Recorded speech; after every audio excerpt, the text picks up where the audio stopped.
তো থেকে কি একজন আমাকে হচ্ছে সিলেবলের একটা উদাহরণ দাও।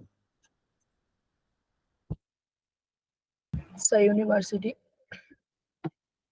কয়টা সিলেবল আছে? Sir price sir police level. তার মানে 5টা আছে, 3টার বেশি আর কি, 5টা। তো এখন অক্ষরও একদম একই জিনিস। ইংরেজিতে আমরা সিলেবলটা কিভাবে নির্ণয় করি বলো তো? কিভাবে বুঝতে পারি যে এখানে একটা সিলেবল, এখানে একটা সিলেবল?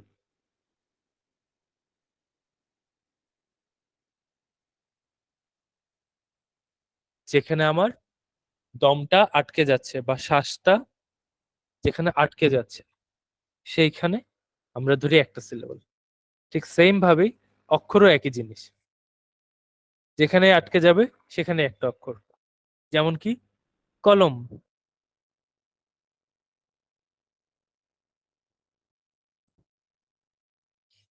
ক ল কলম, ক লম, 2টা অক্ষর এখানে, মানে সিলেবলের মতো করে যদি চিন্তা করো। এরপর আমি যদি বলি প্রতীক, প্রতীক, প্রতীক 2টা।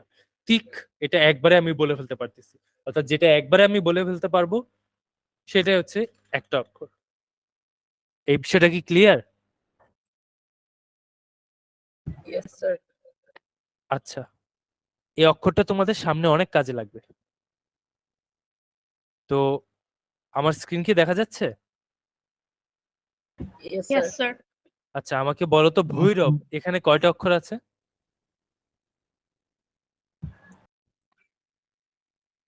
স্যার 2টি। কিভাবে একটু বোঝাও আমাকে। Sir, আবার বলবেন? ভৈরব এই শব্দে অক্ষর কয়টা আছে? Sir, 2টি। আচ্ছা, কিভাবে একটু ভেঙে বলো। Sir, ভই একটি অক্ষর এবং রব আরেকটি অক্ষর। Very good. এবার আমাকে বলো নূরজাহান এখানে কয়টা অক্ষর? Sir, 3টি। স্যার 3টি। Very good. আমি ক্লাস 7, 8, 9 3 জায়গায় এই একই জিনিস বুঝিয়েছি, কিন্তু ওরা হয়তো আগের পড়াগুলো ভুলে গেছে, কিন্তু সবচেয়ে দ্রুত বুঝতে পারছো হচ্ছে তোমরাই। তোমরাই খুব তাড়াতাড়ি শিখে ফেলতে পারছো জিনিসটা। এবার আমাকে বলো একটু কঠিন শব্দ দেই। কিং কর্তব্য বিমূঢ়। কিং কর্তব্য বিমূঢ় এখানে কয়টা?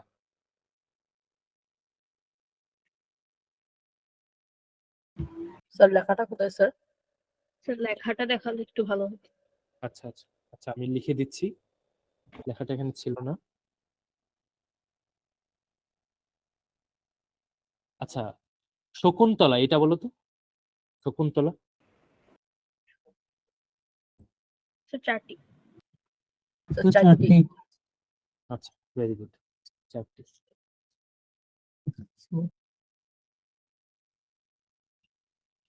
কিং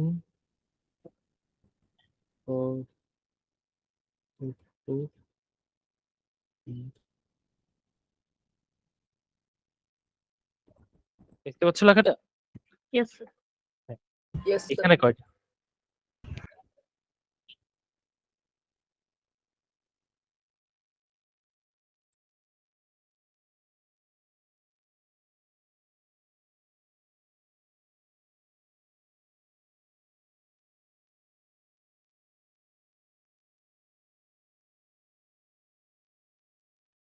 স্যার 6টি। 6টা, রাইট। কিভাবে হলো একটু বোঝাও তো। স্যার প্রথমে স্যার কিং, কর, তোপ, বো, বি, মূল। Very good.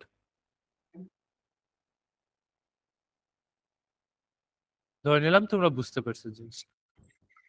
আচ্ছা, এবার কবিতা একটা মজার জিনিস খেয়াল করো।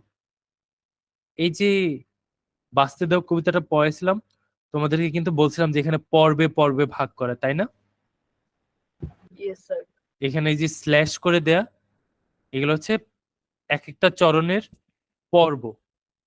তার মানে এই একটা চরণে দেখতে পাচ্ছি আমরা 4টা পর্ব আছে। তো এই প্রত্যেকটা পর্বে অক্ষর সংখ্যা সমান। ইন্টারেস্টিং না?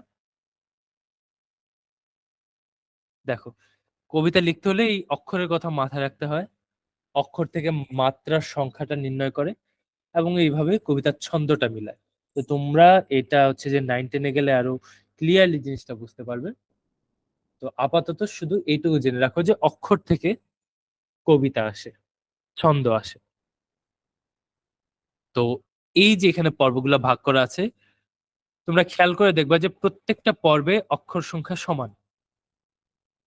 এই তো দেখো 4টা অক্ষর, ফুল বাগানে 4টা অক্ষর, গোলাপ ফোটে 4টা অক্ষর। প্রত্যেকটা পর্বে কিন্তু অক্ষর সংখ্যা সমান। লাস্টের পর্বে ফুটতে দাও অক্ষর সংখ্যা 3টা, অর্থাৎ শেষের পর্বটা অপূর্ণ একটা পর্ব থাকে, কারণ সেখানে অক্ষর সংখ্যা একটু কম থাকে। কিন্তু আগের পর্বে কিন্তু অক্ষর সংখ্যা 4টা করে, তাই না? এই সেম প্যাটার্নটা, এই সেম ধারাবাহিকতা তোমার হচ্ছে যে প্রত্যেকটা চরণে চরণে থাকে। তোমরা একটু খেয়াল করে দেখো, এই জিনিসটা কি ধরতে পারছো তোমরা?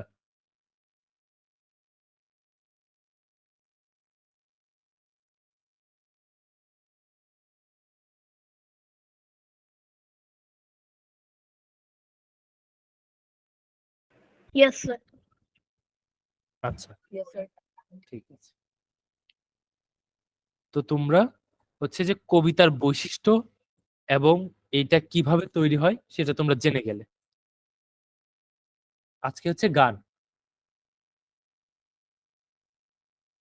তো গান এমন একটা জিনিস, সেটা হচ্ছে যে, আচ্ছা গান কি তোমাদের মধ্যে কি কেউ বলতে পারবে যে গান কি, এটা কিভাবে করা হয় এবং কিভাবে বুঝতে পারবো যে কোনটা গান কোনটা কবিতা?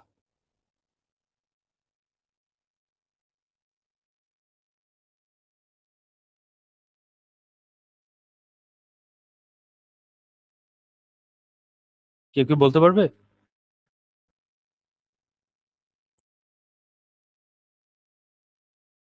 হ্যালো, আমার কথা কি শোনা যাচ্ছে? Yes sir. হ্যাঁ, একটু বলো যে এটার পার্থক্যটা আমরা কেমনে বুঝতে পারবো। নিজের মতো করে বলো, কোনো সমস্যা।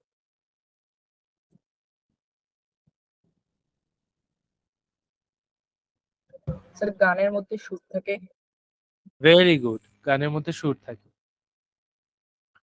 আরেকটা জিনিস খেয়াল করার বিষয়, সেটা হচ্ছে এই যে সুরটা, আমরা যখন ধরো যে কোন একটা গান, এই গানের যে সুরটা, এটা হচ্ছে তালের সাথে মিল থাকতে হয়। তো প্রত্যেক জায়গায় জায়গায় তাল থাকে, ওই তালের সাথেই শব্দগুলো ওইভাবে সিলেক্ট করা হয়। তো কবিতা এবং গানের মধ্যে একটা মিল হচ্ছে, গান এবং কবিতা দুটার মধ্যে মিল শব্দ থাকে, অর্থাৎ লাস্টে মিল থাকে। যেমন হচ্ছে এই যে দেখো, রাজত্বে সত্যে, দাসত্বে সত্যে, তাই না? এরকম মিল থাকে। তো এই মিলটা গানেও থাকে, কবিতায় থাকে, কিন্তু কাহিনী হচ্ছে সুরটা থাকে না। আর একটা জিনিস হচ্ছে তালটা মিলে না। একটু আগে অক্ষরটা তোমাদেরকে বুঝালাম, যেমন কবিতা ভেঙে ভেঙে আমি প্রত্যেক পর্বে অক্ষরগুলো আলাদা গুনতে পারি, একটা প্যাটার্ন পাই, একটা ছন্দ পাই। এই প্যাটার্নটা কিন্তু গানের জন্য করতে পারি না, কারণ গানে অক্ষর সংখ্যা বা পর্ব সংখ্যা কিন্তু সমান না। সেটা মিলানো হয় ওই যে সুরের তালের সাথে, ঠিক আছে? তো এরকমই একটা গান হচ্ছে আমরা সবাই রাজা। দেখো, মানে ছোটদের জন্য লেখা রবীন্দ্রনাথ ঠাকুরের একটা গান, আমরা সবাই রাজা। আমরা হয়তো অনেকেই শুনে থাকবো এই গানটা। আমরা সবাই রাজা, আমাদেরই রাজার রাজত্বে, নইলে মোদের রাজার সনে, মিলব কি সত্যে। সত্য মানে কি?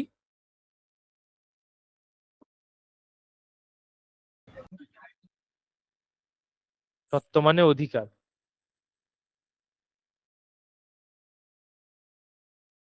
তো আমরা তো ছোটবেলায় অনেক সময় এটা শুনেছি আমাদের টিচারদের কাছে বা অন্যান্য ইসের কাছে, তখন হয়তো আমরা বলার সময় এটা সত্যে না বলে শর্তে বলে ফেলতাম। কিন্তু জিনিসটা আসলে শর্ত না, সত্য। সত্য অর্থ অধিকার। অর্থাৎ এই রাজার রাজত্বে আমরা সবাই রাজা। যদি আমরা সবাই রাজা না হই তাহলে এই রাজার সাথে আমরা মিলবো কোন অধিকারে? আমরা সবাই রাজা। আমরা যা খুশি তাই করি, তবু তার খুশিতেই চরি। আমরা নই বাঁধা নই দাসের রাজার ত্রাসের রাজত্বে। এখানে কি বোঝাতে যাচ্ছে? আমরা যা খুশি তাই করি, তবু তার খুশিতেই চরি। চরি মানে হচ্ছে চারণ করা, ঘুরে বেড়ানো। আমরা যা খুশি তাই করি, তবু তার খুশিতেই চরি। তার বলতে কার? রাজার। আমরা নিজেদের মতোই চলতেছি, কিন্তু আসলে আমরা রাজার আন্ডারেই আছি। আমরা নই বাঁধা নই দাসের রাজার ত্রাসের রাজত্বে। অর্থাৎ এখানে বলছে যে আমরা রাজার রাজত্বে আছি, কিন্তু আমাদের কোনো বন্ধন নেই, বাধা নেই। আমরা আমাদেরকে কেউ বেঁধে রাখে নাই। আমরা দাস হিসেবে এখানে পরিচিতি লাভ করছি না, বরং আমরা এখানে মুক্ত। ত্রাস মানে হচ্ছে ভয়।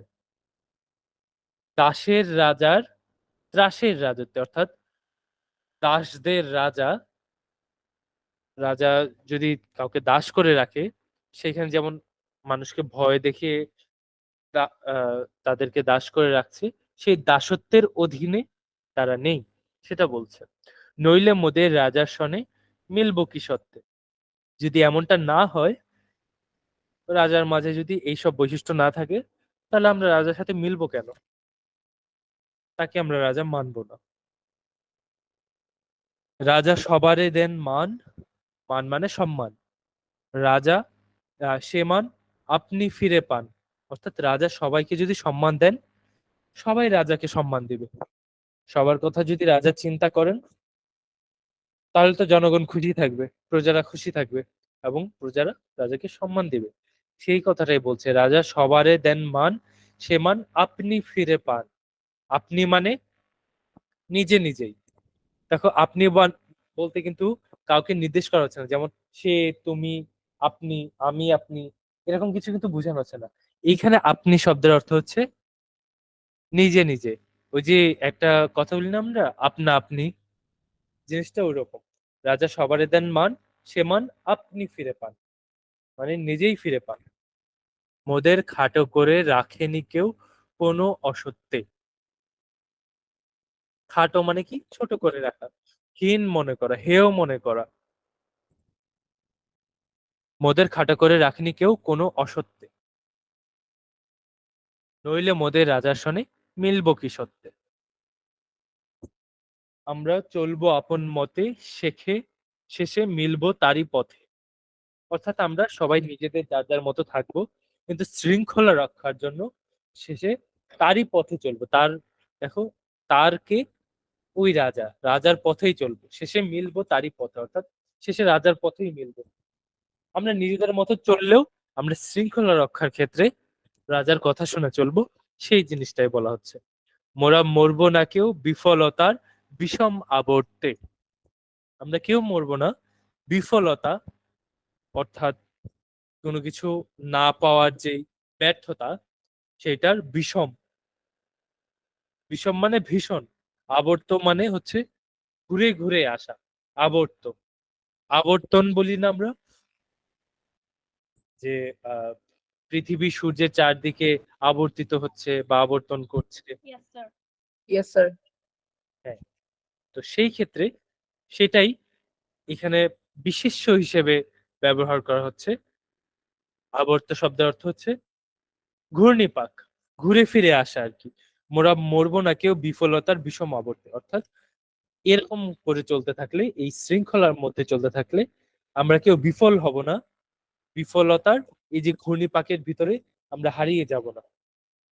শেষে আবার একই কথা আসছে, নইলে মোদের রাজার সনে মিলবো কি সত্ত্বে? আমরা সবাই রাজা। দেখো, এই যে লাস্টে যে ডাবল দাড়ি দেয়া হচ্ছে, এর মানে কি? এর মানে হচ্ছে যে এই যে লাস্টে যে লাইনটা আছে, সেটা দুইবার বলতে হবে, এটাই বোঝানো হচ্ছে। তো গানের ক্ষেত্রে আমরা দেখি যে শেষে যে জায়গাটা আছে, শেষের যে চরণটা, সেইটা হচ্ছে বারবার করে আমরা রিপিট করছি, বারবার বলছি। তো গানের চারটা ভাগ থাকে। একটা হচ্ছে মুখরা, আরেকটা অন্তরা, তো এখানে মুখরা হচ্ছে আমরা সবাই রাজা আমাদের এই রাজার রাজত্বে, ঠিক আছে।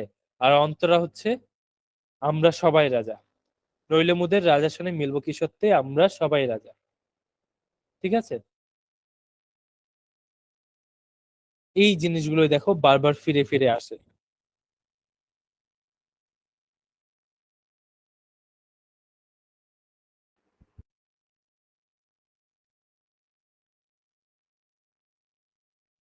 তোমরা কি আমার কথাগুলো ক্লিয়ার শুনতে পাচ্ছ? Yes, sir. Yes sir. আচ্ছা আচ্ছা, প্রথমে আমি বললাম মুখরার কথা, মুখরা বা স্থায়ী বলে যেটাকে, এই প্রথম লাইনটা একদম শুরুর লাইনটা যেটা সেটা। এরপরে যে লাইনটা আসে প্রত্যেকবার তাল মিলাতে মিলাতে যে লাইনটা বারবার রিপিট হয় সেটা হচ্ছে অন্তরা। এর পরের স্তবক গুলা খেয়াল করো, এর পরের স্তবকে যে প্রথম দুইটা লাইন আছে সেগুলাকে বলা হয় সঞ্চারী। সঞ্চারী এবং লাস্টে দেখো আবার অন্তরা চলে আসে। স্যার এই হ্যাঁ বলো। স্যার এখানটা স্যার আরেকটা মিল আছে স্যার, নইলে মোদের রাজার সনে মিলবো কি সত্ত্বে, স্যার এই লাইনটা সবখানে আছে।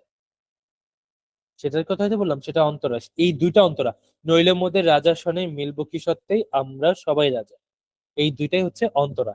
এই দুইটা মিলে একটা অন্তরার কাজ করবে। এরপর দেখো আমি এখানে যেটা মার্ক করছি, রাজা সবারে দেন মান, সে মান আপনি ফিরে পান, এটাকে বলা হয় সঞ্চারী।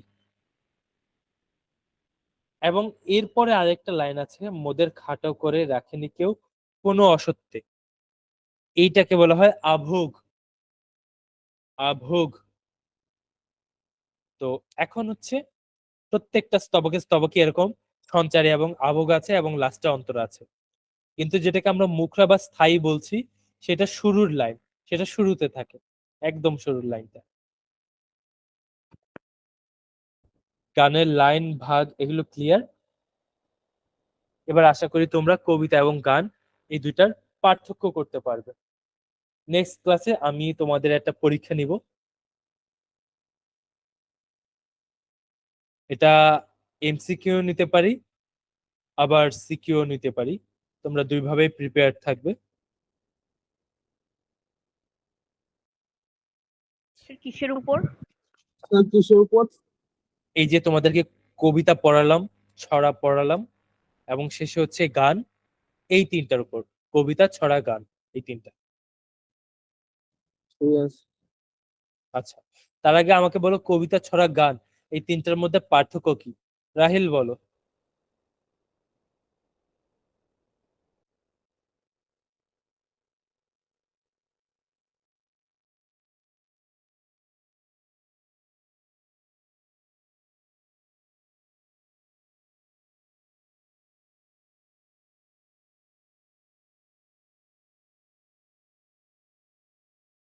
রাহিল কি বলতে পারবে? আচ্ছা, অন্য যে কেউ বলো। স্যার আমি শুনিনি, আবার বলবেন? বলছি যে গান ছড়া কবিতা এই তিনটার মধ্যে একটু পার্থক্য বলো, তফাৎটা কোথায়?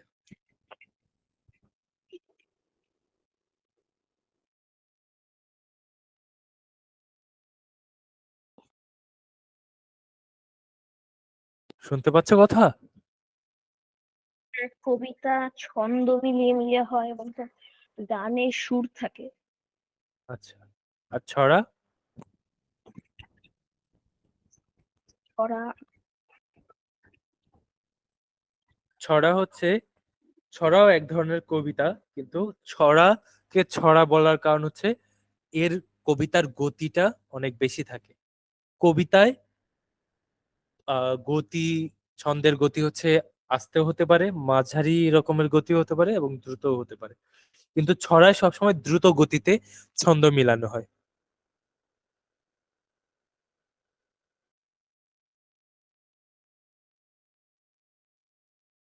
আচ্ছা, যিনি গানে সুর দেন তাকে বলা হচ্ছে সুরকার, আর যিনি গান শোনান বা গান গান তাকে বলা হয় গায়ক বা শিল্পী, আর যিনি গান লেখেন তিনি হচ্ছেন গীতিকার। যেমন ধরো কাজী নজরুল ইসলাম, তিনি একই সাথে গীতিকারও, গান লিখতেন, সুরকারও, সুর দিতেন, এবং কিছু কিছু গান তিনি নিজে গেয়েছেন, সেগুলোর রেকর্ডিংও ইউটিউবে পাওয়া যায়। আচ্ছা, তো কবিতা আবৃত্তি করা হয় আর গান গাওয়া হয়। তো গানের সুর আর তাল ঠিক রাখার জন্য বাদ্যযন্ত্রের ব্যবহার করা হয়, যেমন হারমোনিয়াম, তারপর তানপুরা, তবলা। তোমাদের কেউ কি গান শিখো? এরকম কেউ কি আছো?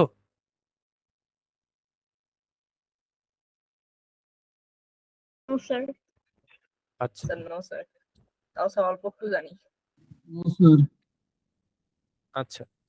মাঝে মাঝে সনাতন ধর্মীদের যখন কীর্তন হয় তখন খুব খেয়াল করবা যে কীর্তনেও কিন্তু কীর্তনও কিন্তু এক ধরনের গান।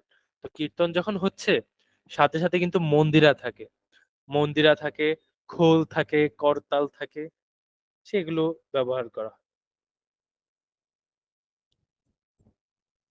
আর ইসলাম ধর্মের ক্ষেত্রে আমরা কি দেখি, ইসলাম ধর্মে যেহেতু এটাকে হারাম হিসেবে বা নিষিদ্ধ হিসেবে বলা হয়েছে, তারপরেও আমরা আমাদের এখানে বাদ্যযন্ত্র ছাড়া যে গানগুলো আছে সেগুলোকে অনেক সময় মাকরু মনে করা হয়। এবং বিয়ের সময় একটা বাদ্যযন্ত্রকে বাজানোর অনুমতি দেওয়া হয়েছে, সেটার নাম হচ্ছে দফ। দফ হচ্ছে এক পাশ খোলা একটা ঢোলের মতো আর কি।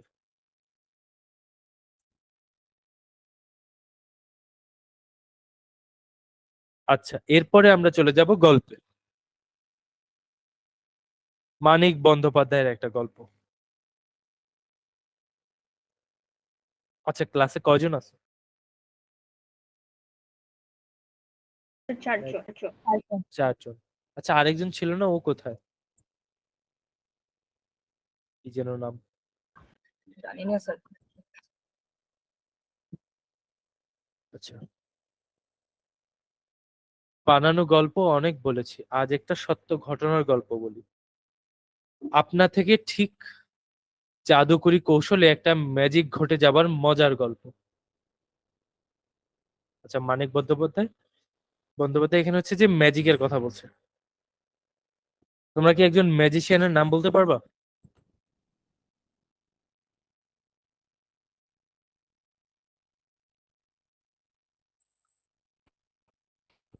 একজন, অনেক আগে একজন বিখ্যাত স্যার। ম্যাজিশিয়ান ছিল, ওনার নাম হচ্ছে পিসি সরকার। ওনার ছেলেও পরবর্তীতে ম্যাজিশিয়ান হন, তার নাম হচ্ছে পিসি সরকার জুনিয়র। ম্যাজিক গুলো অনেক ইন্টারেস্টিং। ম্যাজিক বলতে আসলে বোঝাচ্ছে, আমরা ম্যাজিক কি জানি, ম্যাজিক হচ্ছে ট্রিক্স, সবই ট্রিক্স এর খেলা। ঠিক আছে? তো এইখানে যে ম্যাজিকের কথা বলা হচ্ছে সেটা ওই যে দেখো এখানে কি বলা হচ্ছে, জাদুকরি কৌশল, অর্থাৎ কৌশল, অর্থাৎ ট্রিক্স হিসেবেই কিন্তু এটাকে বলা হচ্ছে, কৌশল হিসেবে বলা হচ্ছে। এটাকে কিন্তু কোনো দৈবিক বিষয় হিসেবে বলা হচ্ছে না, যে এখানে এটা কোনো ঐশ্বরিক বিষয় বা দৈবিক বিষয় সেটা কিন্তু বলা হচ্ছে না। দেখো, মানিক বন্দ্যোপাধ্যায়ের যে রচনাগুলো আছে সেগুলো অনেক যুক্তিসঙ্গত রচনা, এবং এই রচনায় কোনো কুসংস্কারের শরণাপন্ন হয় নাই তিনি। এই গল্পগুলো লিখতে দেখা যাচ্ছে যে প্রত্যেকটা ঘটনার পিছনে কোনো না কোনো যে একটা যুক্তি আছে সেইটাকে উল্লেখ করা হচ্ছে। আমরা সেভেনে থাকতে একটা গল্প পড়েছিলাম, তৈল চিত্রের ভূত। খুব ইন্টারেস্টিং একটা গল্প, তোমরা সেভেনে উঠলে এটা পড়তে পারবে। সেখানেও মানিক বন্দ্যোপাধ্যায় একইভাবে এই যে কুসংস্কার, সামাজিক কুসংস্কার, সেইটার বৈজ্ঞানিক ব্যাখ্যা তুলে ধরেছে। তো আসলে আমরা গল্পটা পড়ি।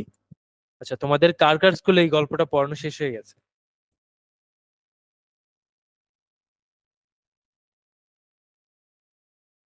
এরকম কেউ কি আছো যার স্কুলে এই গল্পটা পড়ানো শেষ হয়ে গেছে? Yes, sir. আমার স্কুলে আচ্ছা, আচ্ছা, আমি যখন কথা বলবো কথায় যদি কেটে কেটে আসে তোমরা সাথে সাথে আমাকে একটু বলো যে শুনতে অসুবিধা হচ্ছে ভাই, তাহলে আমি রিপিট করবো আরেকবার। শুরু করতেছি। বানানো গল্প অনেক বলেছি, আজ এক সত্য ঘটনার গল্প বলি। আপনা থেকে ঠিক জাদুকরি কৌশলে একটা ম্যাজিক ঘটে যাওয়ার মজার গল্প। ভোরে উঠে বেড়াতে গিয়েছিলাম। যখন বাড়ি ফিরলাম, ছেলে মেয়েদের শোবার ঘর আর রান্নাঘরের মাঝখানের যে প্যাসেজে বসে সকলে চা জল খাবার খাচ্ছিল। টুটুর মা বললেন, মেয়ে কি কাণ্ড করেছে জানো? সোনার চুড়িটা ভেঙে দু টুকরো করেছে। টুটু প্রতিবাদে জানিয়ে বলল, ইচ্ছে করে ভেঙেছি নাকি? পা পিছলে পড়ে গেলাম তো কি করব?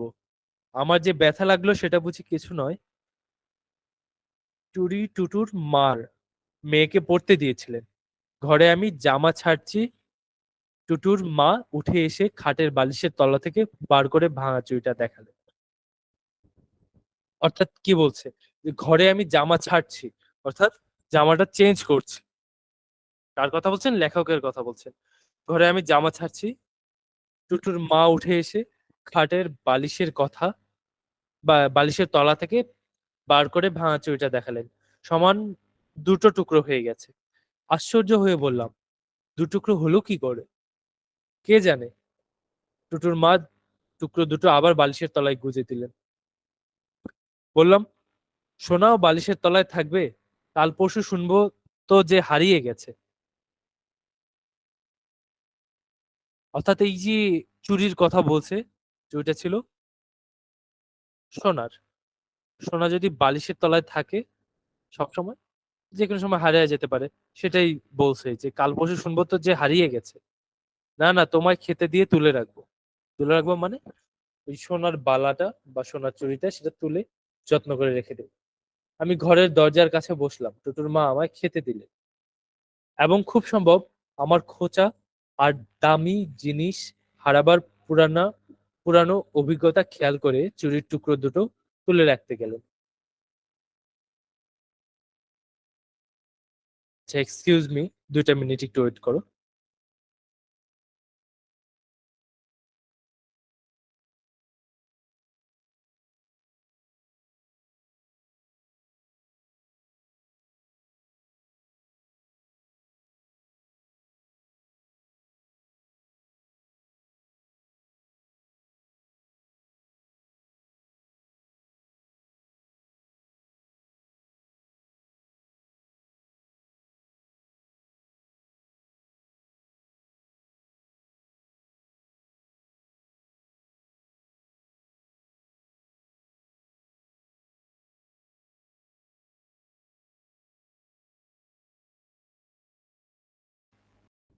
আচ্ছা, সরি।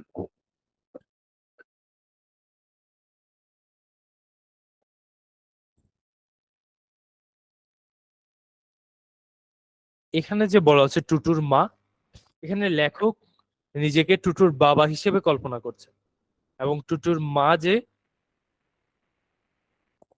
সে হচ্ছে লেখকের ওয়াইফ বা স্ত্রী। আচ্ছা,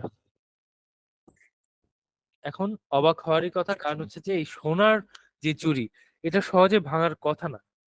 এটা ভাঙলো কিভাবে? টুটুর বাবা সেটা শুনে অবাক হলেন।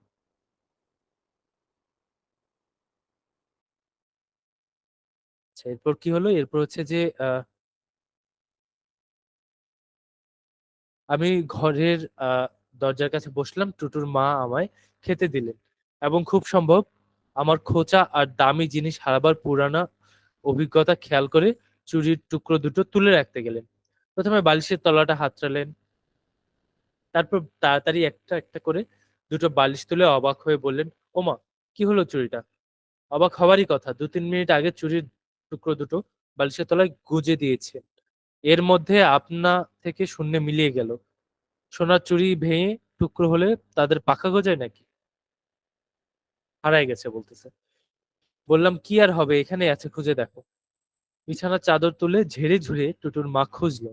তারপর বিস্ময়ে হতবাক হয়ে আমার মুখের দিকে চেয়ে রইলেন। অর্থাৎ চুড়িটা পায় নাই তার।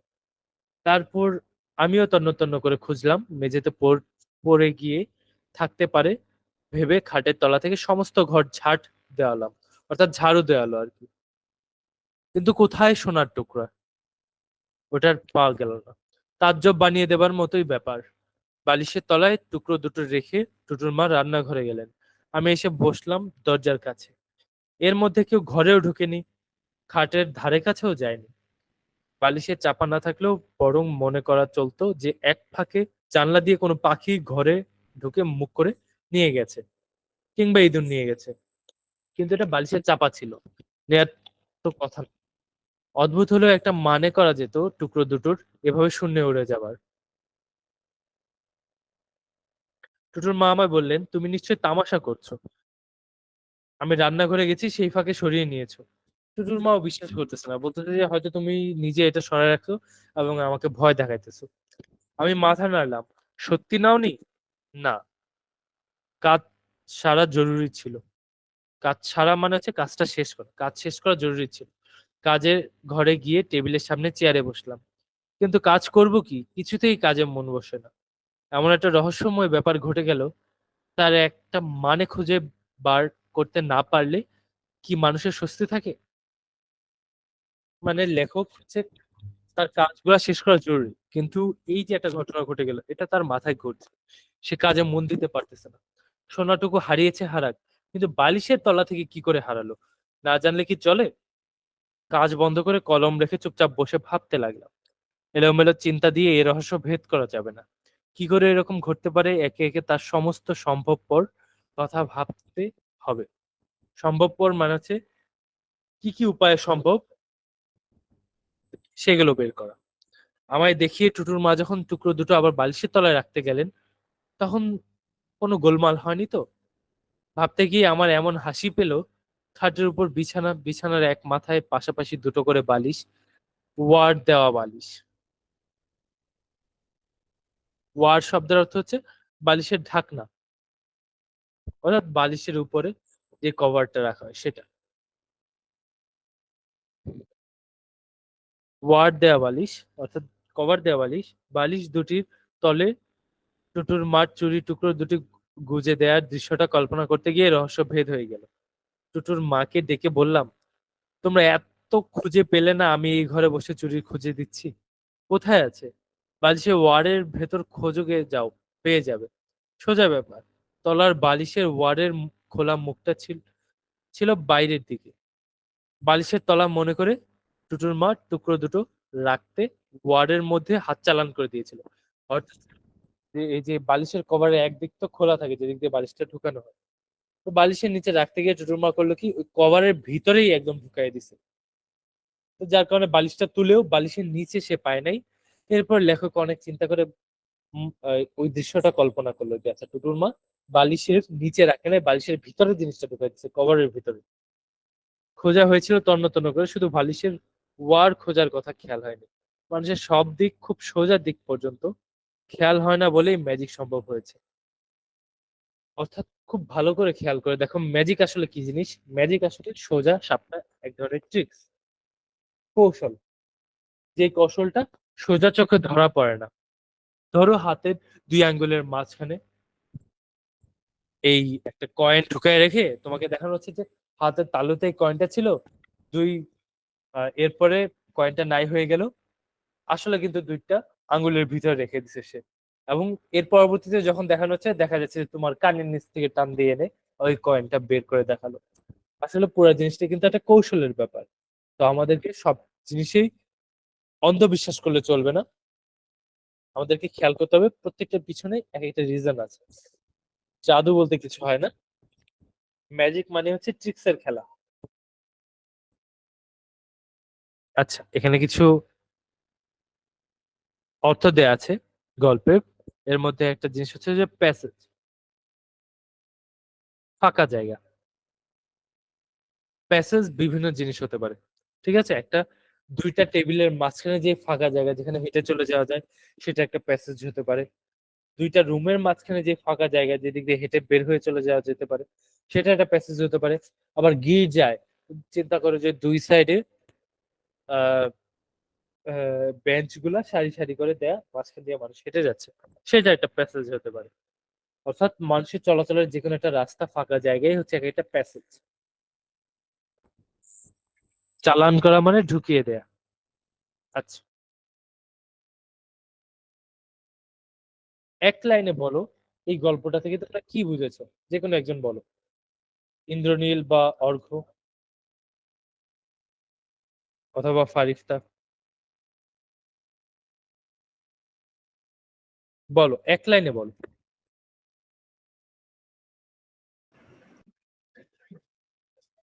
স্যার খেয়াল না করলে অনেক আজব জিনিসই করতে পারে।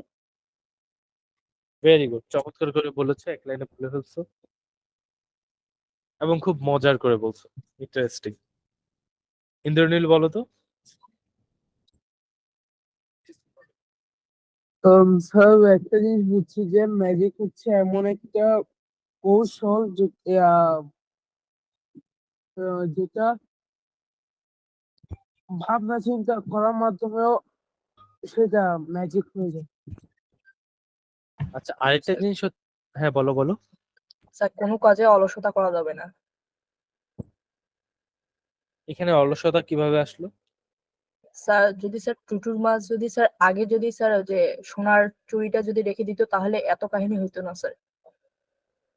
তাও ঠিক, তবে এই জিনিসটা অলসতার কথা বোঝানো কিন্তু এই রচনার মূল ভাবনা। মূল ভাবটা হচ্ছে মানুষের মনের কুসংস্কারকে দূর করা। নাজিহা বলো তো।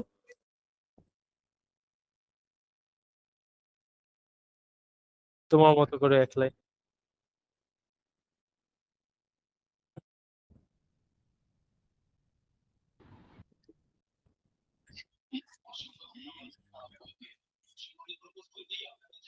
কিছু কি বলছো? শুনতে পাচ্ছি না।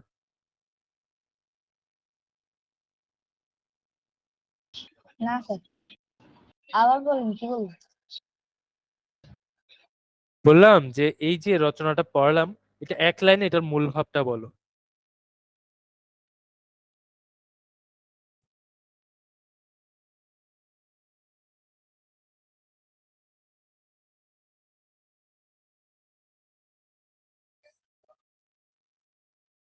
পারবো না। তুমি কি শুনেছিলা পুরা সময়টা আমি যতক্ষণ কথা বলছিলাম? জি স্যার। মনোযোগ দিতে হবে তো। আমি কিন্তু মূল ভাবটা বলেও দিয়েছি। আবার শুধু আমি না, এই বাকি তিনজন যারা আছে তারাও কিন্তু বলেছে, তো একটু খেয়াল করতে হবে। এটা কিন্তু খুবই সহজ একটা রচনা ছিল। আপনার কথা একটু আটকে আটকে আসছে। আচ্ছা, তাহলে তো বলতে হবে যে কথা স্পষ্ট বুঝতে পারছো না, তাহলে আমি আবার রিপিট করব তোমার জন্য, কোনো সমস্যা নেই। আচ্ছা, এখানে একটা প্রশ্ন করা আছে, জীবনের সঙ্গে সম্পর্ক। ম্যাজিক গল্পের সাথে তোমার জীবনের বা চারপাশের কোনো মিল খুঁজে পাও কি? তোমাদের জীবনে কি এরকম কোনো ঘটনা ঘটছে যে যেগুলো হচ্ছে যে এরকম তোমাদের মনে হচ্ছে যে আরে এটা তো একটা আজব বিষয় বা ম্যাজিকের মতো অনেকটা, বা এটা তো হওয়ার কথা না, অসম্ভব বিষয় যেটা হয়ে গেছে? এরকম কোনো গল্প আছে কি তোমাদের? থাকলে শেয়ার করতে পারো।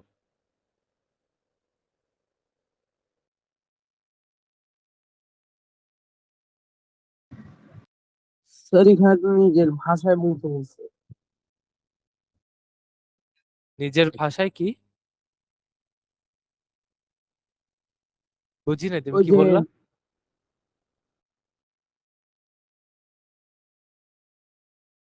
বলো কি বলছিলা।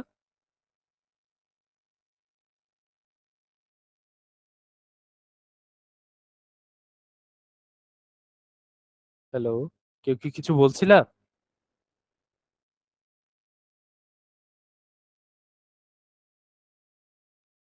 আমার কথা কি শোনা যাচ্ছে?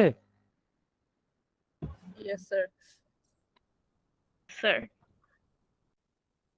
ঠিক আছে, আমরা পরের গল্পটা শুরু করছি। এর আগের গল্পে কি কারো কোনো সমস্যা আছে বুঝতে? Sir no no sir. Sir. আচ্ছা আচ্ছা, ঠিক আছে। আচ্ছা, এরপর যে 2 নাম্বার গল্পটা আছে সেটা হচ্ছে হুমায়ুন আহমেদের গল্প। হুমায়ুন আহমেদ খুবই বিখ্যাত ফেমাস একজন লেখক। তোমরা ওনার নাটক দেখবা। নাটক খুবই ইন্টারেস্টিং নাটক এবং খুবই ফানি, দেখে অনেক মজা পাওয়া যায়। তো উনি, আচ্ছা আমরা গল্পটা শুরু করি। পুতুলের ঘর থেকে তাদের বাগানটা দেখা যায়, এত সুন্দর লাগে তার, শুধু তাকিয়েই থাকতে ইচ্ছা করে। তাদের বাগান অন্যদের বাগানের মতো নয়, 3টা বিশাল বড় বড় গাছ, একটা রেইন ট্রি গাছ।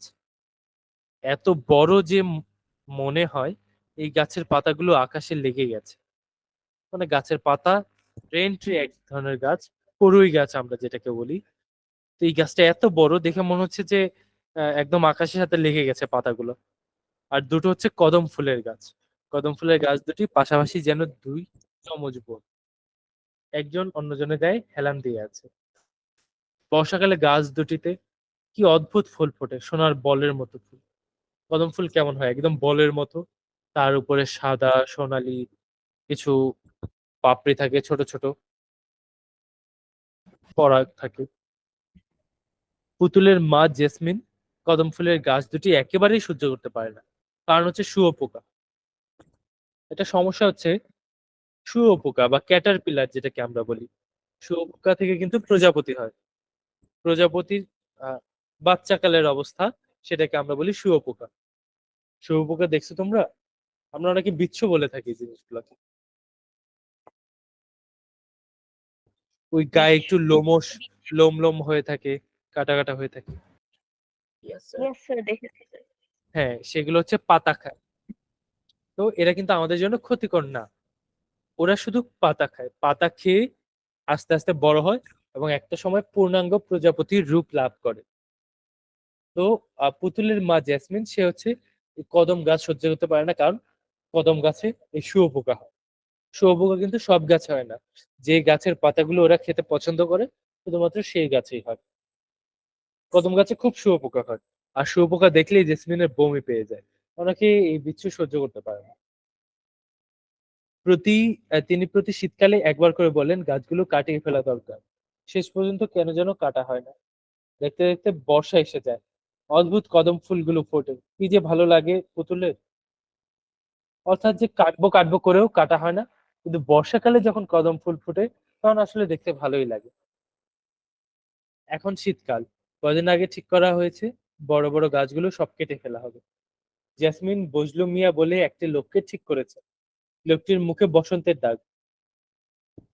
বসন্ত বলতে জল বসন্ত বোঝানো হচ্ছে। বসন্ত হলে মানুষের গায়ে কেমন গুটি গুটি হয়ে যায়। জল বসন্ত কেন বলা হয়, কারণ হচ্ছে ওই গুটির ভিতরে পানি জমে। ওই পানিটা যদি অন্য কারোর গায়ে লাগে, দেখা যায় যে ওই ওই পানির লাগা থেকেও বসন্ত হয়ে যাচ্ছে আরেকজনের গায়ে। তো এটা একটা ছোঁয়াচে রোগ। তোমরা কি এর সাথে পরিচিত? কারো কি বসন্ত হয়েছে এই পর্যন্ত? আমরা পক্স পক্স বলি এটাকে। পক্স আমার ছোট থাকতে হয়েছিল। হয়েছিল না? শরীর দুর্বল হয়ে যায়, গায়ে ফোঁটা ফোঁটা আহ উঁচু ইয়েস উঁচু স্যার। হয়ে ফোড়া ফোটা বের ফোটা হয়, অনেক ওটা। ওটার মধ্যে পানি জমে। তো ইয়েস স্যার, অনেক সময় দেখেছি।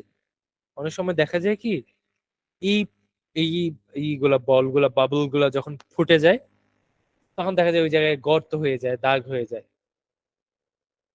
আমার মুখেও হয়ে গেছে। এই জিনিসটা আমার সারা জীবন নিয়ে চলতে হইতেছে। লোকটির মুখে বসন্তের দাগ। বজলু মিয়া গতকাল এসে বড় বড় গাছগুলো সব দেখে গেছে। দড়ি দিয়ে কি সব মাপটাপ নিয়েছে, বলে গেছে সোমবারের লোকজন নিয়ে আসবে। গাছ কাটার আগে একটু গাছের মাপ নেয়। তো কোন মাপের গাছের জন্য কোন সাইজের হচ্ছে ধরো যে করাত লাগবে, হেক্সো ব্লেড লাগবে, এবং দড়ি কত সাইজের লাগবে, সেই মাপটা নিয়ে গেছে। পুতুলের এই জন্যই খুব মন খারাপ। গাছগুলোর দিকে তাকালেই তার কান্না পেয়ে যায়। বাগানে এলেই সে এখন গাছগুলোর গায়ে হাত বুলিয়ে ফিস ফিস করে কি সব কথা বলে। অর্থাৎ গাছের প্রতি তার একটা ভালোবাসা জন্মে গেছে, হয়তোবা সান্ত্বনার কোনো কথা। আজও তাই করছিল, গাছের গায়ে হাত বোলাতে বোলাতে সে লক্ষ্য করলো তার বাবা বাগানে হাঁটছেন, তার হাতে একটি ভাঁজ করা খবরের কাগজ। তিনি অন্যমনস্ক ভঙ্গিতে হাঁটছেন। তাকে দেখে মনে হচ্ছে খুব রেগে আছে। খুব রেগে গেলে তিনি এরকম গম্ভীর হয়ে যান, বাগানে কিংবা ছাদে মাথা নিচু করে হাঁটেন। পুতুলের দেখবা যে রাগ উঠলে ছোটরা কি করে, যে হয়তো মারামারির দিকে চলে যায়, অথবা চিল্লায়, অথবা কান্না করে, এরকম হয়। যখন পূর্ণবয়স্ক হয়ে যায়, মানুষ বড় হয়ে যায়, তখন তাদের মধ্যে এই বিষয়গুলো আর থাকে না। তখন ওই রাগে করে কি, হাঁটাহাঁটি করে, অনেক সময় দেয়ালে হাত দিয়ে ঘুষি দেয়, বাড়ি দেয়, এবং রাগে গর্জাতে থাকে, জোরে জোরে শ্বাস নেয়, এই ধরনের লক্ষণ প্রকাশ পায়। বা চোখ বড় বড় করে থাকে, বাগানে কিংবা ছাদে মাথা নিচু করে হাঁটে। পুতুলের মনে হলো আজ বোধহয় বাবা মার মধ্যে ঝগড়া হয়েছে। এই একটা খারাপ ব্যাপার। দুদিন পর পর তারা ঝগড়া করেন। ঝগড়া করবে ছোটরা, আড়ি দেবে, ভাব নেবে। বড়রা এরকম কেন করবে? পুতুল তো ছোট, ও নিজের মতো চিন্তা করে। ও চিন্তা করতেছে যে এই যে আড়ি, তারপর আবার ভাব হয়ে যাওয়া, এগুলা তো ছোটরা করে, বড়রা এগুলা কেন করবে? বড়রা থাকবে বড়দের মতো, ওদের মতো, ওদের ভেতরে এসব হওয়ার কথা না। পুতুল ছোট ছোট পা ফেলে রেন্ট্রি গাছটার দিকে যাচ্ছে। তার চোখ বাবার দিকে। বাবা কতটা রেগে আছেন সে বুঝতে চেষ্টা করছে। পুতুলের বয়স 11। এই বয়সের ছেলেরা চারদিকে কি হচ্ছে না হচ্ছে খুব বুঝতে চেষ্টা করে। দেখো, এই উঠতি বয়সে বাচ্চারা চেষ্টা করে যে আশেপাশে কি হচ্ছে সব একটু এক্সপ্লোর করে দেখার, বুঝে বুঝে দেখার। আচ্ছা, এইটা কি জিনিস, এটা কেন হচ্ছে, এটা হওয়ার কারণ কি। যেমন আমি যখন ছোট ছিলাম, আমি দেখতাম যে পুকুর পাড়ে একটা ফুল ফুটে। এই ফুলটা শুধু রাতের বেলায় ফোটে। তো রাতে তো ঘর থেকে বের হতে দিত না আম্মু। আমি করতাম কি, ফজরের নামাজ পড়েই আম্মু তখন ঘুমায় থাকতো, আমি আস্তে করে দরজাটা খুলে চলে যেতাম পুকুর পাড়ে এই ফুলটা দেখার জন্য, যে ফুলটা ফুটছে কিনা, ফুলটা থেকে গন্ধ বেরোয় আসছে কিনা, ট্রাই করতাম। তো এরকম যখন মানুষ ছোট থাকে তখন নানা চিন্তা মাথায় আসে, এটা কেন হচ্ছে, এটা একটু খুঁজে দেখি, এটা একটু বুঝার চেষ্টা করি। পুতুলেরও সেই একই অবস্থা। রহমান সাহেব পুতুলকে রেন্ট্রি গাছটার দিকে যেতে দেখলেন, কিছু বললেন না। তিনি জানেন এই গাছের নিচে পুতুল প্রায়ই এসে বসে। এটা সম্ভবত পুতুলের কোনো গোপন জায়গা। সব শিশুদের কিছু গোপন জায়গা থাকে, তার নিজেরও ছিল। দেখো, গোপন জায়গা কোথায়? যেখানে সে নিজেই নিজের জগৎটা তৈরি করে নিতে পারবে, যেখানে কেউ তাকে বিরক্ত করবে না, এবং সে যা চাইবে তাই করতে পারবে। আমার মনে হয় তোমাদের এরকম ছোট থাকতে কোনো গোপন জায়গা ছিল, যেখানে তোমরা নিজেরাই চলে যাইতা এবং গিয়ে নিজেদের মতো থাকতা। তোমাদের মধ্যে, তোমাদের হুম, কারো কি এরকম ছিল? no, sir. তোমাদের কি বাইরে বের হতে দিত না তোমাদের বাবা মা? দিত স্যার। সে দিত। আচ্ছা, তোমরা গ্রামে থাকো কয়জন, কে কে? স্যার আমরা তো স্যার শহরে থাকি, তাও স্যার গ্রামে স্যার মনে করেন স্যার এমনি অনুষ্ঠানে যাই। মফস্বল শহর হলে হবে। মফস্বল বলতে কি, না গ্রাম না শহর, এটা কে বললা? অর্ঘ? Yes sir. আচ্ছা আচ্ছা, মফস্বল স্যার শহরেও দেখবে। আমি ইয়েস স্যার। ছোটবেলায় ছিলাম কুমিল্লার ময়নামতিতে, একটা মফস্বল শহরে। মানে ওই যে পুকুর পাড় বললাম, আমার জন্য ওই, ওই যে ওই গোপন জায়গাটা হচ্ছে ওই পুকুর পাড়টা, যেখানে কেউ আসতো না, ওখানে আমি গিয়ে বসে থাকতাম। মজার একটা জায়গা ছিল, একটা কাটা গাছের গুড়ি ছিল, যেখানে গিয়ে বসা যেত। খুবই মজা লাগতো আমার, ওখানে গিয়ে বসতে পারতাম। বসতে পারতাম, পাশে একটা ফুল গাছ ছিল, নিজে বসে থাকতাম, পুকুরের দিকে তাকায় থাকতাম। তারপর যে ওই পুকুরে ছিল কই মাছ, কই মাছের নড়াচড়া দেখতাম, অনেক মজা লাগতো। পুতুলকে দেখে মাঝে মাঝে তার নিজের শৈশবের কথা মনে হয়। তবে তিনি পুতুলের মতো নিঃসঙ্গ ছিলেন না। অনেক ভাই বোনের মতো, অনেক ভাই বোনের মধ্যে বড় হয়েছে। তাদের বাড়িটা ছিল হইচই হুল্লোড়ের বাড়ি। নিজের ভাই বোন ছাড়াও চাচাতো ভাই বোন, ফুফাতো ভাই বোন, পাড়ার ছেলে পেলে সারাদিন চিৎকার চেঁচামেচি হইচই। এখানে বোঝাচ্ছে যে রহমান সাহেব, তিনি যখন ছোট ছিলেন তার অনেক ভাই বোন ছিল, এমনকি পাড়ার ছেলে পেলেরাও ছিল। অর্থাৎ তখন এমন ছিল যে ফুফাতো ভাই বোন, চাচাতো ভাই বোন, সবার সাথে ভালো সম্পর্ক ছিল, সবার সাথে ঘুরে বেড়ানো যেত। কিন্তু দিন যত যাচ্ছে কি দেখতে পাচ্ছি আমরা, যে ছোট বাচ্চারা তাদের আত্মীয় স্বজনদেরকে চিনে না, এবং বাইরের মানুষের সাথে কথাবার্তা খুব কম বলে, বাইরে ঘোরাফেরা চলাফেরা কম করে, হই হুল্লোড় কম করে। আস্তে আস্তে এই জিনিসগুলো চেঞ্জ হয়ে যাচ্ছে। আগে যেমন ছিল এখন সময়টা তেমন নাই। তো লেখক এটাই তুলে ধরার চেষ্টা করছেন। রহমান সাহেব রোদে পিঠ দিয়ে বসলেন। বসতে হলো ঘাসে, এমন ভাবে বসেছেন যেন পুতুল কি করছে দেখা যায়। তিনি সারাদিন ব্যস্ত থাকেন। আচ্ছা, রোদে পিঠ দিয়ে কেন বসলো? কারণটা হচ্ছে শীতকাল তো, শীতকালে অনেকেই রোদের রোদ পোহাতে বসে, যাতে একটু রোদে বসলে একটু আরাম পাওয়া যায়। তো এই কারণে রহমান সাহেব রোদের দিকে পিঠ দিয়ে বসলেন, এমন ভাবে বসেছেন যেন পুতুল কি করছে সেটা দেখা যায়। রহমান সাহেব সারাদিন ব্যস্ত থাকেন, পুতুল কি করে না করে খবর রাখতে পারেন না। ছেলেটা খুবই একা, তাকে আরো কিছু সময় দেয়া দরকার, তা তিনি দিতে পারছেন না। অর্থাৎ বাবা মার উচিত তাদের বাচ্চাদেরকে সময় দেয়া। তিনি মৃদু গলায় ডাকলেন, পুতুল। জি বাবা। কি করছো তুমি? কিছু করছি না। কাছে এসো। পুতুল ভয়ে ভয়ে এগিয়ে আসছে। তিনি লক্ষ্য করলেন পুতুলের খালি পা, অথচ তাকে অনেকবার বলা হয়েছে খালি পায়ে বাগানে না আসতে। অনেক সময় দেখা যায় অনেক কাচের ভাঙা টুকরা থাকে, ইটের টুকরা থাকে, অথবা সাপ বিচ্ছু এগুলা কামড় দিলে সমস্যা হয়ে যায়। এই কারণে ছোট বাচ্চাদের বলা হয় যাতে খালি পায়ে ঘোরাফেরা না করে। আবার ঠান্ডার সময় ঠান্ডাও লেগে যেতে পারে। গায়েও পাতলা একটা শার্ট ছাড়া কিছু নেই। শীতের সকালবেলা পাতলা একটা জামা পরে কেউ? আচ্ছা, পরে পরে কেউ থাকে? রহমান সাহেব খুব বিরক্ত হলেন। বিরক্তি প্রকাশ করলেন না। ছেলেটা হাসি মুখে দাঁড়িয়ে আছে। এরকম হাসি মুখের একটি ছেলেকে ধমক দিতে মায়া লাগে। তুমি প্রায়ই ওই রেন্ট্রি গাছটার নিচে বসে কি করো ওখানে? কিছু করি না, বসে থাকি। কিছু নিশ্চয়ই করো। শুধু শুধু কি কেউ বসে থাকে? পুতুল লাজুক ভঙ্গিতে হাসলো। তার হাসি বলে দিচ্ছে সে শুধু শুধু বসে থাকে না। রহমান সাহেব বললেন, বসে বসে ভাবো তাই না? হ্যাঁ ভাবি। কি নিয়ে ভাবো? পুতুল উত্তর না দিয়ে আবার লাজুক ভঙ্গিতে হাসলো। রহমান সাহেবের ইচ্ছে করলো ছেলেটাকে পাশে বসিয়ে মাথায় হাত বুলিয়ে দিতে। মাথা ভর্তি রেশমের মতো চুল, দেখলেই হাত বোলাতে ইচ্ছে করে। ছোট বাচ্চাদের মাথার চুল অনেক সুন্দর থাকে। বড়দের কি হয়, মানুষ যত বড় হতে থাকে আস্তে ধীরে ওদের মাথার চুল পড়ে যেতে থাকে, অতটা সুন্দর দেখায় না, রুক্ষ হয়ে যায়। আজ তোমার শরীর কেমন? ভালো। কিরকম ভালো সেটা বলো। খুব ভালো না অল্প ভালো, নাকি মন্দের ভালো? খুব ভালো। আচ্ছা ঠিক আছে, যাও যা করছিলে করো। পুতুল গেল না, দাঁড়িয়ে রইলো।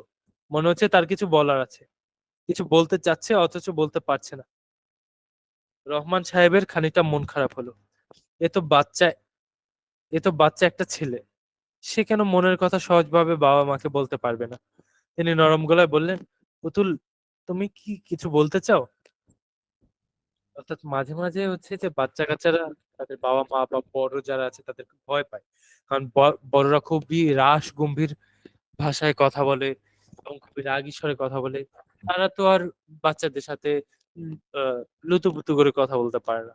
তারা বলে খুব আহ, রুক্ষ ভাবে। তো এই জন্য বাচ্চারা দেখা যায় যে ভয় পাচ্ছে।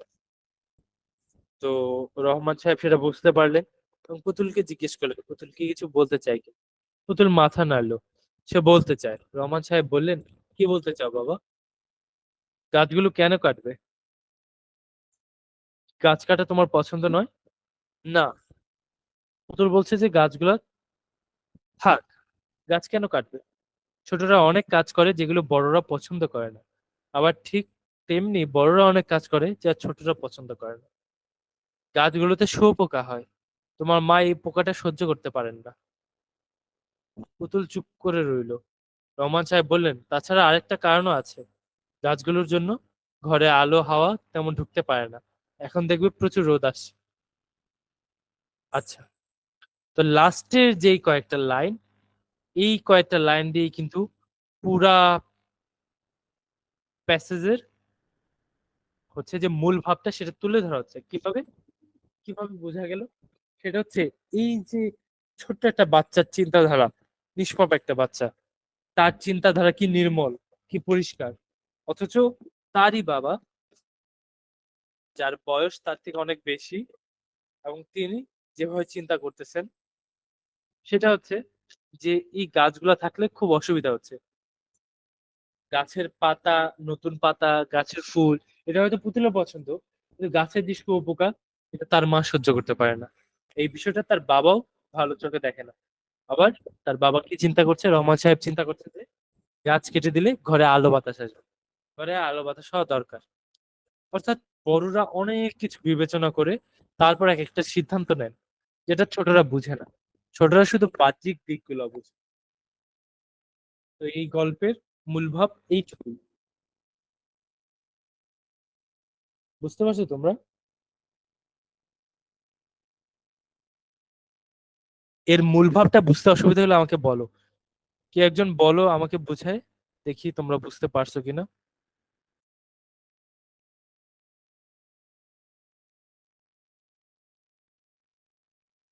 এক লাইনে বলো।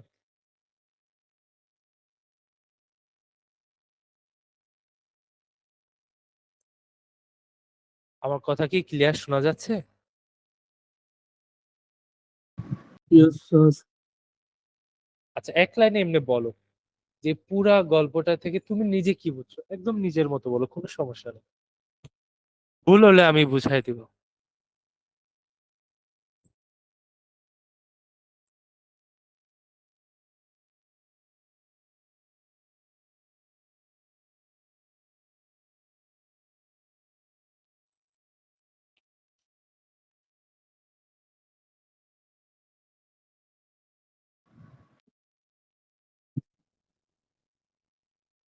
স্যার, ছোটরা ওদের জেদের উপর সবকিছু নিয়ে থাকে, অন্য কোনো অন্য কারো কথা শুনতে চায় না। বিষয়টা ওরকম ভাবে এখানে উপস্থাপন করা হয় নাই। এখানে খুবই পজিটিভলি বিষয়টা উপস্থাপন করা হয়েছে যে এখানে কিন্তু পুতুলের জিদের কথা একবারও বলা হয় না। পুতুল মনে মনে কি ভাবে, মনে মনে কি ভেবে কষ্ট পাচ্ছে, সেটার কথা কিন্তু বলা হচ্ছে। আর ওইদিকে রহমান সাহেব পুতুলকে বুঝাচ্ছেন আসলে কত দিক চিন্তা করে তারপর তিনি এই সিদ্ধান্তে আসছেন। তিনি যে সিদ্ধান্তটা এমনি এমনি নেন নাই, সেটা পুতুলকে বোঝানোর চেষ্টা করছে। বুঝতে পারছো? অর্থাৎ ছোটরা বাহ্যিক দিক চিন্তা করে কোনো একটা বিষয়ে বিষয় নিয়ে সিদ্ধান্ত দেয়, বা কোনো একটা সিদ্ধান্তকে বিষয়কে বিবেচনা করে, কিন্তু বড়রা খুঁটিনাটি এবং সমস্ত দিক চিন্তা করে। এবং তারা যে বড় হয়েছে তারা তো বিভিন্ন ধরনের এক্সপিরিয়েন্স লাভ করেছে। যেমন যেই ছেলেটার জীবনে আগুনের কাছে যায় নাই, আর যেই ছেলেটার হাত আগুনে পুড়ে গেছে, দুইজনের এক্সপিরিয়েন্স কিন্তু আলাদা। একজন বুঝবে না আগুন কি জিনিস, আরেকজন আগুনের ধারে কাছে যাইতে চাবে না, কারণ তার ওই অভিজ্ঞতাটা আছে। তো বড়রা কথা বলে সবসময় অভিজ্ঞতার আলোকে, এবং ছোটরা চিন্তা করে নিজেদের যেই আলাদা জগৎ আছে সেটা অনুযায়ী। তো এই জন্য যে দুইজনের চিন্তাধারা দুই রকম, সেটাই এই গল্পে বোঝানোর চেষ্টা করা হয়েছে। বুঝতে পারছো? Yes sir. Yes, sir.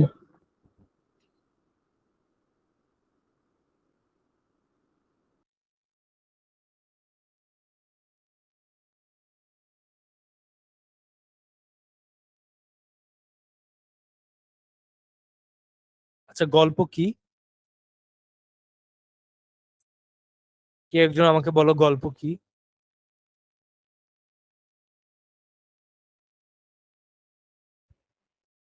Sir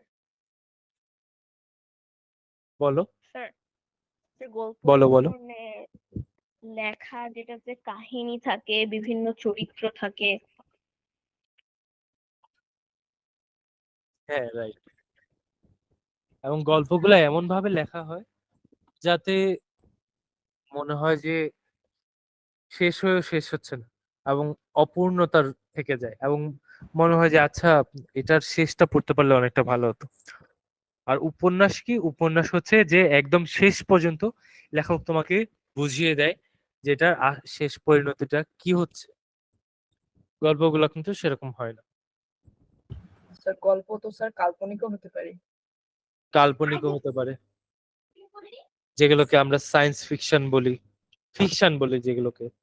science fiction হচ্ছে যে বৈজ্ঞানিক কল্পকাহিনী।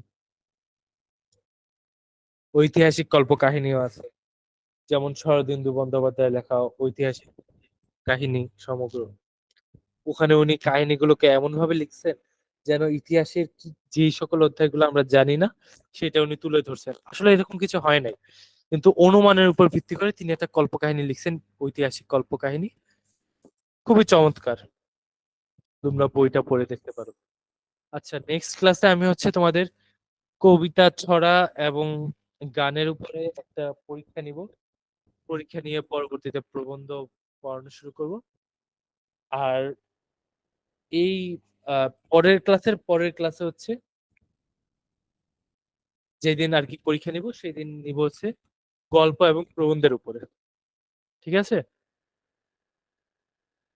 তো এগুলো নিয়ে তোমাদের কোনো প্রশ্ন থাকলে এখনই করে ফেলো, পরীক্ষায় যাতে কোনো কোনো হোমওয়ার্ক সমস্যা না। কোনো সমস্যা নাই? কোনো হোমওয়ার্ক No, sir. না, স্যার, হোমওয়ার্ক দিচ্ছি না। আপাতত তোমরা নিজে বুঝার চেষ্টা করো রচনাগুলো, এবং যেটা আসল কথা সেটা হচ্ছে মূল ভাবটা। যে কোনো রচনার মূল ভাব অনেক বড় বিষয়, এটা তোমাকে বুঝতে হবে। তো তোমাদের যদি কোনো হোমওয়ার্ক থাকে সেটা হবে তোমাদের এই মূল ভাবগুলো নিজের মতো করে তৈরি করে আনা। এটা তুমি নিজের গরজেই তুমি আমাকে এগুলো শোনাবে, যাতে আমি তোমাদের ভুলটা ধরে দিতে পারি এবং বলতে পারি যে তোমাদের মূলভাবে কতটুকু ঘাটতি আছে, এবং আমি সেটাকে একটু মডিফাই করে দিলাম যে আচ্ছা সেটা কিভাবে লিখলে ভালো হবে। এটা সম্পূর্ণ তোমাদের উপর, তোমরা করে আনলে আমি আর কি তোমাদের গাইড করতে পারবো। বুঝতে পারছো? Yes, sir, sir. ঠিক আছে। স্যার, ইন্দ্রনীল, কিছু বলছো? জি স্যার, গল্প আরেকটা কি বলছেন যে বলছিলাম যে পরীক্ষা গল্প নিয়ে? তো পড়াইলাম, পরবর্তী ক্লাসে প্রবন্ধ পড়াবো। আর পরবর্তী ক্লাসে যে পরীক্ষাটা হবে সেটা হবে কবিতা, ছড়া, গানের উপর। আসসালামু আলাইকুম স্যার। Okay sir. ঠিক আছে, আল্লাহ হাফেজ, ভালো থাকো সবাই। Okay, sir. স্যার, আসসালামু আলাইকুম। ওয়ালাইকুম আসসালাম। স্যার,